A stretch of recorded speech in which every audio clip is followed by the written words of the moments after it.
Michael Pittman is still a wide receiver 2 by average points on the season. He's having trouble cracking the top 30 over the past 5 weeks, though. Has only 1 touchdown since week 1. So there's just not enough upside in this offense, especially with buys about to end, to keep treating Michael Pittman as a top 24 receiver. I mean, Pittman hasn't been terrible since the return of Matt Ryan in the 3 games he's played. We've seen at least 50 yards, which isn't a great mark, but a lot of players are banged up. A lot of players have been disappointing. I think it's at least worth noting. At least 7 catches for 50 yards, at least 6 catches for 50 yards in all 3 of Ryan's 3 games back. 1 touchdown over that span. That's like wide receiver 2-ish numbers without putting a blow-up game in there. Now, like obviously a blow-up game under the cold circumstances is much less likely, but he's still dominating targets. He's still catching a lot of his passes. They're not like prayer yard style targets from a quarterback whose air yards are truly the prayer style. So I'm probably still ranking him top 20. I am definitely still ranking him top 24, frankly. It's not even a discussion for me. But when you're so ceiling capped by playing for this totally dreadful, that is correct, a dreadful offense. Shouts to Troy. He's right.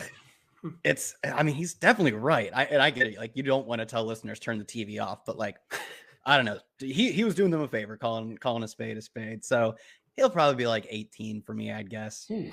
Seems high. Yeah, I got him at 22 right now. So keeping him inside the top 24, you kind of like feel like it's a must, because even though, the offense is what it is, it seems like he's squeezing all the juice out of it. Got a lot of targets. That means something in fantasy, I reckon. 11 targets, 7 catches, 61 yards. It's just not going anywhere. It's dink and dunk, and, he don't got no time to throw, and when he do, it's still not working. It's wild, man. Wild times, but it's not to the point where and it's close to that where we had to put him outside the top 24. But like Kyle said, there's no blow up game in there to help boost the average a little bit. But this the thing. Can we even get a blow up game out of this? I don't know. Their blow up game would be like Jonathan Taylor busting a 60-yard run. That's the only thing you could count on in this offense. It's been a while, but we had the 16 target, 134-yard game. This was week 6 versus the Jags. And that's going to have to be the blow-up game for him, and we've seen it in that he has been really controlling the targets as the team's wide receiver 1. But his blow-up games are sort of like the Keenan Allen style blow-up games where he just gets the ball a lot, which is still in the range of outcomes. But it's not as fun of a blow-up game as it like would have been last year or something of that nature. He needs something like what DK Metcalf had in week 12. It's like 11 catches for 90 yards. And so far I have him as the wide receiver 27. I'll be honest. Oh, play the game. I'm going to obviously that's the setup for playing the game. Michael Pittman at the Dallas Cowboys. So first off, they're playing the Cowboys this week. And as we saw last night, sorry to regurgitate a tweet, like Matt Ryan was just like going side to side. It looked like his controller was stuck and he was just strafing. Like the second they snapped the ball, he was like trying to get away from the pass rush. And TJ Watt, it's a pretty good pass rush, but it's the Cowboys and Mike. Now they face a better pass rush. So my goodness, tough matchup for the Colts. So Michael Pittman at the Cowboys, Juju Smith-Schuster at the Bengals. Juju. All right. Michael Pittman at the Cowboys, or Devontae Smith, who is Michael Pittmaning pretty hard against the Titans. Devontae Smith. Michael Pittman. They ain't gonna be able to run.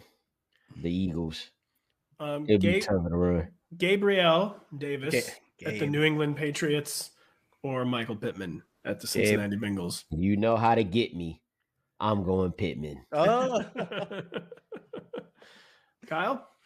Gabe, I'm still drinking the Mountain Dew. We're playing Gabe. Although Gabe, how are you getting this guy in the top 20? Gabe is like, I'll say this. I feel a lot more like we was just talking about blow up games.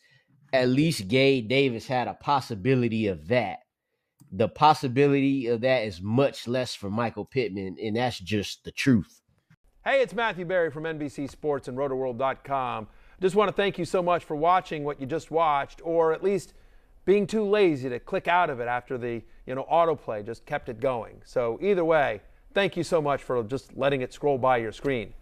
And now I'd like to ask you respectfully, respectfully, okay? Respectfully, please subscribe to the NFL on NBC YouTube channel for the latest NFL news, fantasy headlines from Rotoworld, and betting analysis from NBC Sports Edge.